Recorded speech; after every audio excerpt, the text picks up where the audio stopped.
mu'minin, as-soimin, wal mutaqina insyaallah. Usolli wa musollimu ala afdhalil anbiya wal mursalin wa habibina Muhammadin wa ala alihi wa sahbihi wa zurriyatihi wa ummatihi ila yaumiddin. Di bulan Ramadan ini kita awali dengan bermohon kepada Allah Subhanahu wa taala. Semoga seluruh amalan yang telah kita tunaikan sejak hari pertama di bulan Ramadan berkenan diterima oleh Allah Subhanahu wa taala. Kita juga turut mendoakan semoga saudara dan saudari kita di Palestina Allah limpahkan dengan ketenangan, kekuatan, dan keadilan. Semoga cahaya Ramadan membawa harapan baru dan perdamaian di tanah Palestina. Tentunya dengan doa-doa dan amalan terbaik kita. Keteladanan amalan-amalan Ramadan yang dikerjakan oleh Nabi terbagi dalam 3 amalan utama. Sahabat Rasulullah Ibnu Abbas mengatakan bahwa Rasulullah adalah pribadi yang sangat dermawan dan orang yang senang berbagi. Hal yang menandakan sifat kemuliaannya selain lemah lembut. Maka dapat kita gambarkan amalan pertama yang dicontohkan Rasulullah SAW, yaitu yang pertama, menampilkan sifat al-jud yang bisa kita artikan ramah dari segi perilaku, lembut, dan gemar berbagi. Nabi ingin mencontohkan bahwa puasa itu melatih kita menjadi pribadi yang lebih baik. Maka yuk kita mulai latih amalan yang kita kerjakan menjadi anak yang lembut, ayah ibu yang lembut, guru yang lembut, serta teman yang lembut. Karena kelembutan ditempatkan di tempat yang baik. Tentunya ketegasan pun ditempatkan pada tempatnya. Sebagai contoh, kita tidak boleh lembut pada pencuri. Ketegasan yang harus muncul, sehingga kelembutan di sini dapat diartikan sebagai perilaku yang lebih baik. Bagaimana menjadikan pribadi yang lebih baik lagi? Rasulullah mengatakan orang baik itu jika dititipkan oleh Allah, baik itu harta, makanan, mungkin pakaian yang memiliki jumlah lebih, maka dia suka berbagi dengan orang lain. Satu tanda seorang bisa menjadi baik terlihat dengan amalan puasanya. Salah satunya ketika dia mampu berbagi dengan orang-orang di sekitarnya, walaupun hanya sehirup air dan sebiji kurma. Mungkin teman-teman seringkali mendengar itu, yang insya Allah di bulan Ramadan ini bisa kita maksimalkan. Amalan yang kedua adalah sholat.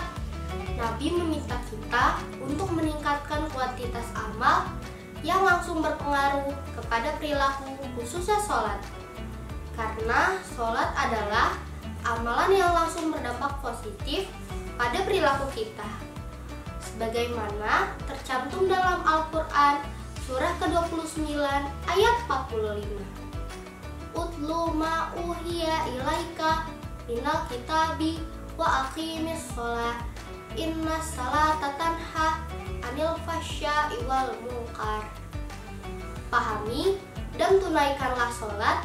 Sungguh sholat yang ditunaikan dengan benar akan terbebaskan dari 2 sumber keburukan, yaitu fasya dan munkar. Fasya adalah keburukan yang bersumber dari syahwat seperti pornografi, pornoaksi, zina, dan sebagainya.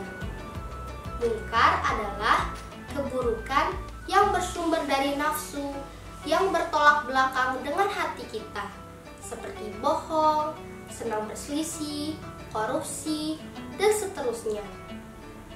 Dan puasa mencoba mengarahkan kita untuk meningkatkan satu amalan yang cahayanya bisa menghapuskan fasya dan munkar. Apa amalannya? Latih dengan sholat sehingga terhubung diri kita dengan Allah Subhanahu wa taala. Lakukan semua sholat sunnah sesuai dengan petunjuk Nabi, sebagai tambahan dari sholat-sholat fardu yang diwajibkan oleh Allah Subhanahu wa taala, sebagai perisai dari perbuatan maksiat. Seperti yang tercantum dalam surat keempat ayat 103 yang maknanya, jika kamu selesai menunaikan sholat, maka segeralah ingat kepada Allah, baik dalam keadaan berdiri, jalan, duduk, Dan meskipun berbaring, berzikirlah. Dan yang ketiga adalah tadarus, yakni berinteraksi dengan Al-Quran. Bahkan sebagian ulama mengatakan amalan ini menjadi penentu orang-orang yang mendapatkan manfaat dari Ramadan. Jadi kalau tidak mengerjakan amalan yang ketiga ini, seakan-akan dia tidak mendapatkan Ramadan. Kenapa? Karena Ramadan sendiri disebut oleh Allah Subhanahu wa Ta'ala dengan bulan diturunkannya Al-Quran. Sehingga sebagian ulama mempopulerkan dengan bulan Al-Quran, seperti yang terdapat dalam firman Allah surah kedua Al-Baqarah ayat 185. Syahrul Ramadanal ladzi unzila fihil Qur'an. Di bulan Ramadan itulah diturunkannya Al-Quran. Ramadan bulan Al-Quran. Karena begitu pentingnya Al-Quran, Nabi Shallallahu Alaihi Wasallam tidak pernah kehilangan satu harinya kecuali berinteraksi dengan Al-Quran. 1 bulan selesai 30 juznya. Demikian yang bisa disampaikan. Semoga Allah meridhoi kita semua.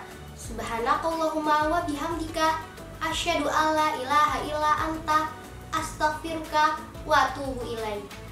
Wa akhiru da'wana walhamdulillahirabbil alamin.